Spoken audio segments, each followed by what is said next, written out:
Hey guys, तो आज की वीडियो में हम सेकेंड ईयर के बारे में बात करेंगे। तो जो फार्मा है उसकी वीडियो तो मैंने ऑलरेडी अपलोड करी हुई है, आप वो एक बार चेक कर लेना और मैं लास्ट में लिंक भी कर दूँगी इस वीडियो के साथ। और उसके अलावा जो बचते हैं सब्जेक्ट्स डेंटल मटेरियल्स, माइक्रोबायोलॉजी और पैथोलॉजी, आज हम उनकी बात करेंगे। तो डेंटल मटेरियल मुझे ऐसा लगता है कि सभी उस सब्जेक्ट से काफ़ी डरते हैं क्योंकि उसमें बहुत रटना पड़ता है, ऐसे कुछ है नहीं खास समझने वाला। और मैं भी बहुत डरती थी उस सब्जेक्ट से, बट एंड में मेरा डेंटल मटेरियल का पेपर सबसे अच्छा गया था। अब ऐसा क्यों है? मैंने क्या किया था, सारा साल मैं पढ़ती थी। जब कोई टेस्ट मिलता था क्लास में या फिर कोई असाइनमेंट मिलती थी, मैं वो तब उतना टाइम ही पढ़ती थी डेंटल मटेरियल। और अगर मुझे कभी भी ऐसे रियलाइज़ होना कि ये टॉपिक्स मेरे पेंडिंग है, मैं उसके नोट्स बना लेती थी। और मैंने पढ़ा तो कुछ खास नहीं था उसमें, सारा साल उतना नहीं मैंने पढ़ा था डेंटल मटेरियल, बट एंड में मैंने ऐसा क्या किया कि जिससे मेरा पेपर बहुत अच्छा गया। तो इसके लिए पहले आपको थोड़ा प्रीवियस ईयर का तो आइडिया होना ही चाहिए कि क्या क्या इंपॉर्टेंट है, क्या 15 मार्क्स में आता है और क्या नहीं आता, और शॉर्ट नोट्स कहाँ से आते हैं ज़्यादातर। बाकी आपको मैंने ना शेयर किए हुए हैं अपने सारे इंपॉर्टेंट नोट्स हैं ना जो मेरे पास, मैंने ऑलरेडी अपलोड कर दिए हैं वो टेलीग्राम चैनल पर हाँ, ये जो मैंने देखा कि 15 मार्क्स में आते हैं तो मैंने उनको अच्छे से पढ़ा था, उनके अच्छे से नोट्स बना के रखे थे। और जो मेन में शॉर्ट नोट्स, जैसे जो स्टार्टिंग वाला चैप्टर है, जो प्रॉपर्टीज़ वाली पूरी यूनिट है, वो 5 चैप्टर्स है उसमें से। फर्स्ट तो नहीं, सेकंड से लेके 5th तक कोई ऐसे बायोलॉजिकल प्रॉपर्टीज़ वाला चैप्टर है या फिर कोई फिज़िकल प्रॉपर्टीज़, मैकेनिकल प्रॉपर्टीज़ जैसे हार्डनेस हो गई, या फिर हमें कौन सा क्वेश्चन आया था, प्रोपोर्शनल लिमिट। ऐसे ये टॉपिक्स काफ़ी इंपॉर्टेंट है। और मर्करी टॉक्सिसिटी, तो ये आप एक बार अपने जो भी आपका स्टेज है उसमें से एनालाइज कर लो प्रीवियस ईयर में से, तो आपको पता चल जाएगा कि कहाँ से शॉर्ट नोट्स ज़्यादा इंपॉर्टेंट आते हैं और कहाँ से लॉन्ग आते हैं। मतलब ऐसा मैं आपको गारंटी नहीं दे सकती कि पूरा प्रीवियस ईयर की तरह ही आएगा। हमारे टाइम पैटर्न थोड़ा सा डिफरेंट था, जैसे मैंने जो ऑब्ज़र्व किया था पिछले 10 साल में, उसके कंपैरेटिवली हमें थोड़े से अनएक्सपेक्टेड क्वेश्चन आए थे। उसमें 15 मार्क्स में हमें आया था जो कास्टिंग डिफेक्ट्स होते हैं, मे बी वही टॉपिक था, बट मैंने 4 पेज का लिखा था उसमें, 4-5 पेज का। और डेंटल एमेलगम 15 मार्क्स में आया था, मैंने कभी देखा नहीं था पहले, पर मुझे आता था। मैंने 7-8 पेज भर दिए थे 15 मार्क्स में उसके। तो मुझे बहुत ही खुशी हुई थी कि पेपर मेरा बहुत अच्छा गया है। अगर मैं आपको बताऊं, हमें लास्ट 3 दिन में मैंने कैसे पढ़ा, क्योंकि हमें 3 हॉलीडेज़ मिली थी फाइनल एग्ज़ाम से पहले सबसे मैंने वो चैप्टर उठाया जो मुझे बिल्कुल भी नहीं आता था। लोग कहते हैं ना कि जो नहीं आता वो बाद में करना, जो आता है पहले वो रिवाइज़ कर लो। मुझे भी एडवाइस किया था मेरे 1-2 फ्रेंड्स ने, बट मैंने पहले सोचा कि यार सिरेमिक्स मैंने थोड़ा बहुत ही पढ़ा है, बट इसमें से आने का चांस है। तो मैंने वो चैप्टर ना, एक वीडियो थी, यूट्यूब वीडियो थी, उसको मैंने 2-3 बार देखा और साथ साथ उसके नोट्स बनाए थे। वो भी मैंने ना अपने टेलीग्राम चैनल पर डाली हुई है, आप चेक करना। वो मैंने वीडियो देखी, साथ में नोट्स बनाए और उसे रिवाइज़ किया, और उसमें जो बचा था कैड कैम वगैरह, उसको मैंने अलग से पढ़ के नोट्स बनाए। और वो नोट्स मैंने सारे अपलोड करे हुए हैं जैसे मैंने पढ़ा था, जिससे अपना सिरेमिक्स। और ऐसा नहीं मैं बोलूँगी कि मैंने सारा बहुत अच्छे से याद कर लिया था, मैं कर ही नहीं पाई थी, टाइम ही बहुत कम था।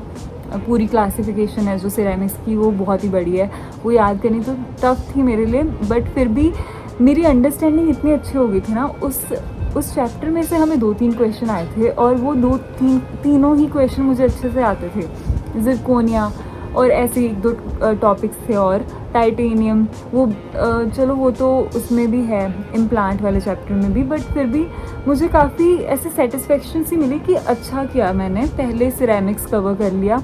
तो उसके बाद मैंने कास्टिंग वाला चैप्टर पढ़ा था, और उसमें कास्टिंग डिफेक्ट क्योंकि इम्पॉर्टेंट है और वो हमें आया भी है 15 मार्क्स में। तो मतलब जो बड़े बड़े चैप्टर्स थे, जो लास्ट में चैप्टर नहीं है एक रीज़न वाला आई गेस, और वो ये सब जो बड़े चैप्टर्स थे वो मैंने पहले ही रीड कर लिए थे अच्छे से। और जो फिर छोटे मोटे टॉपिक्स थे जैसे ये प्रॉपर्टीज़ वगैरह जिसमें से शॉर्ट नोट्स आते हैं, ये मैंने एंड के लिए रखे थे, एंड में थोड़े बहुत रिवाइज़ कर लिए थे। बट हाँ, ये था कि मेरे पास नोट्स थे अच्छे से वेल ऑर्गेनाइज्ड, और मैं मतलब मुझे बुक को ज़्यादा इधर उधर नहीं करना पड़ रहा था, मैं नोट्स से ईजिली पढ़ पा रही थी। इसलिए नोट्स बनाना काफ़ी कन्वीनियंट होता है। आप DM के नोट्स बनाओ, पढ़ने को तो आप बुक भी पढ़ सकते हो, मतलब मैंने जो प्रॉपर्टीज़ हैं उनके स्पेसिफिकली नोट्स बनाए थे, क्योंकि वो प्रॉपर्टीज़ ऐसे कोई कहीं होते कोई कहीं, तो वो ढूंढना बहुत पड़ता है। बट मैंने इम्पॉर्टेंट लिखना था तो उनको मैंने एक फ़ाइल सी बनाई थी, उसमें लिख के रखा हुआ था। उसके अलावा जो चैप्टर्स है, जैसे कास्टिंग वाला चैप्टर, वो तो मैंने बुक से रीड किया था, और जो लास्ट वाला रीज़न वाला चैप्टर है वो भी मैंने बुक से रीड किया था। वही थोड़ा रीड करी जाओ, थोड़ा लिख के उसे याद करी जाओ, बस मैंने ये सब किया था डीएम में। और मेरा पेपर बेस्ट गया था, वो सबसे अच्छा पेपर था मेरा। और उसके अलावा अब अगले सब्जेक्ट्स की बात करें, माइक्रोबायोलॉजी और पैथोलॉजी, ये पेपर मेरा सबसे बेकार गया था टू बी ऑनेस्ट। पता नहीं क्यों, बट मुझे लग रहा था कि मेरी तैयारी थोड़ी कम है। मैंने नो डाउट मैंने सारा साल पढ़ा था, फिर भी देखो हमें बहुत दिन मिले थे पेपर के पहले। ऑब्वियसली पहला पेपर था माइक्रो और पैथो का, ऐसे मुझे लगा कि मैं इसमें और अच्छा कर सकती थी। मे बी मेरी स्ट्रेटजी उतनी अच्छी नहीं रही, तो मेरी जो गलतियाँ थी वो मैं आपको बता देती हूँ, आप वो मत करना। पैथो का प्लान तो मेरा यही था कि मैं स्टार्टिंग से पढ़ूंगी, नोट्स बनाऊंगी अच्छे से कंसाइज करके, मतलब टू द पॉइंट लिख के।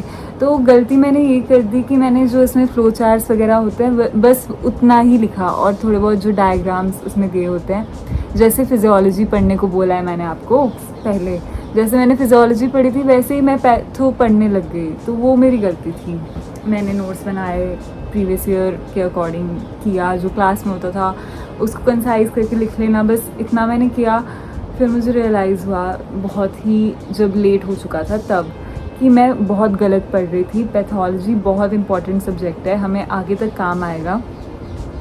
तो मैंने उसमें जो किया है वो आप तो कभी भी मत करना। तो आप कैसे पढ़ना, जो भी टॉपिक है उसे अच्छे से सारा, मतलब पैथोलॉजी आपको सारी पढ़नी ही पड़ेगी। मॉर्फोलॉजिकल फीचर्स वो जो टेबल में सारे दिए होते हैं, और पैथोजेनेसिस, हाँ, इटियोलॉजी, और भी जो बचा थोड़ी बहुत इंट्रो, थोड़ी बहुत डेफिनेशन, क्लासिफिकेशन, और जैसे जो डायबिटीज़ मेलाइटिस है उसमें तो लैब डायग्नोसिस पूछी जाती है, तो डायबिटीज़ मेलाइटिस का पहले आपको पता भी होना चाहिए सारी पैथोजेनेसिस की कैसे होता है, क्योंकि ये जो हर एक चीज़ है ना पैथोलॉजी में, ये आपका आगे का बेस बना रही है। तो नेक्स्ट 2 ईयर्स आपको काम आएगी जितना भी आपने पढ़ा होगा। आप इसे जितना ज़्यादा पढ़ोगे ना आगे आपके लिए उतना ही ईजी होगा। तो जो तो ऐसे टॉपिक्स थे जो मैंने अच्छे से पढ़ लिए थे वो तो अभी मुझे काम आते हैं, बट जो मैंने थोड़े से निगलेक्ट किए थे वो मुझे अभी रिग्रेट भी होता है। तो आप मतलब पैथोलॉजी मुझे नहीं पता आप ये वीडियो कब देख रहे हो, बट ट्राई करना कि आप पैथोलॉजी अच्छे से पढ़ो। अगर टाइम जा चुका है फिर आप इम्पॉर्टेंट का कर लो, कंसाइज करके कैसे भी करना है। मैं अपने नोट्स डाल दूँगी धीरे धीरे। अभी तो मैं घर आई हुई हूँ, मेरी हॉलीडेज़ चल रही थी, अभी जब ख़त्म हो जाएंगी मैं वापस जाके पैथो के नोट्स कर दूँगी अपलोड। उसके अलावा बाकी मैंने माइक्रो की तो अपने ऑलमोस्ट सारे अपलोड कर दिए हैं नोट्स, और थोड़े बहुत फार्मा के भी किए हैं, और डीएम के भी मैंने सारे अपलोड कर दिए हैं। आप एक बार चेक कर लेना, फिर मैं पैथो का भी स्टार्ट कर दूँगी। अगर तो आपको मेरे नोट्स से पढ़ना है वो जो, क्योंकि वो मैंने 2-3 मंथ में बनाए थे, वो तो काफ़ी एक्यूरेट हैं, कंसाइज हैं। अगर मतलब आपके पास टाइम कम है आप उनसे भी पढ़ के जाओगे तो आपकी प्रेपरेशन अच्छे से हो जाएगी। बट मेरी एडवाइस तो यही है कि पैथोलॉजी जितना अच्छे से हो सके उतना अच्छे से पढ़ो, सारा ही पढ़ना है, उसमें कोई शॉर्टकट नहीं है, पैथोलॉजी आपको पढ़नी पड़ेगी, ठीक है। अगर आपको कोई शॉर्टकट चाहिए तो वो मेरे नोट्स आपको मैं दे दूँगी, प्रोवाइड कर दूँगी, ठीक है। बस उसके अलावा और इसमें कोई शॉर्टकट नहीं हो सकता। यूट्यूब वीडियो से टॉपिक को समझो, कैसे भी समझो, पर आपको लिखने के लिए कंटेंट तो चलो होना ही चाहिए, पर आपकी अंडरस्टैंडिंग बहुत अच्छी होनी चाहिए पैथोलॉजी की, ठीक है। तो माइक्रो मुझे ऐसा लगता है कि सबसे इजी सब्जेक्ट था, और इसमें पेपर भी काफ़ी बेसिक आता है।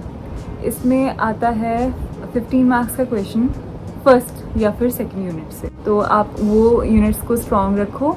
और ये जो पैरासाइटोलॉजी है, बैक्टीरियोलॉजी है, ये दोनों काफ़ी बड़े यूनिट्स।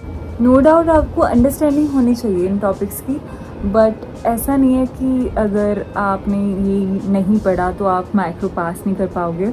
अगर आपके पास टाइम कम बचा है तो आप पहले वो दोनों यूनिट्स पर फोकस करो, फिर वायरोलॉजी पढ़ लो। और बैक्टीरियोलॉजी में 4-5 चैप्टर्स हैं, ऐसे 4-5 बैक्टीरिया हैं जो आते हैं। उनमें से एक सिफिलिस हमें आया था पेपर में। सारा साल है ना, अगर आपके पास बचा हुआ फिर तो आपको पढ़ना ही पड़ेगा। बैक्टीरियोलॉजी में मैंने ट्यूबरकुलोसिस बहुत अच्छे से पढ़ा था, आप भी पढ़ना बहुत अच्छे से, क्योंकि ट्यूबरकुलोसिस एक ऐसा टॉपिक है जो मतलब बहुत ही इम्पॉर्टेंट डिजीज़ है। इसकी ट्रीटमेंट डॉट्स ये आपको एज अ डॉक्टर पता ही होनी चाहिए। तो पूरे टॉपिक की ही अंडरस्टैंडिंग रखो, और इसकी जो ग्रैनुलोमेटस इन्फ्लेमेशन होती है, जो केशियस नेक्रोसिस होती है, वो पैथोलॉजी में भी आपको समझ आ जाएगी। Tuberculosis is a very important topic, not just for your exams but also for your life. तो इसके अलावा बाकी बैक्टीरिया, ये डिप्थीरिया, स्टैफ, ये सब आपको आने चाहिए।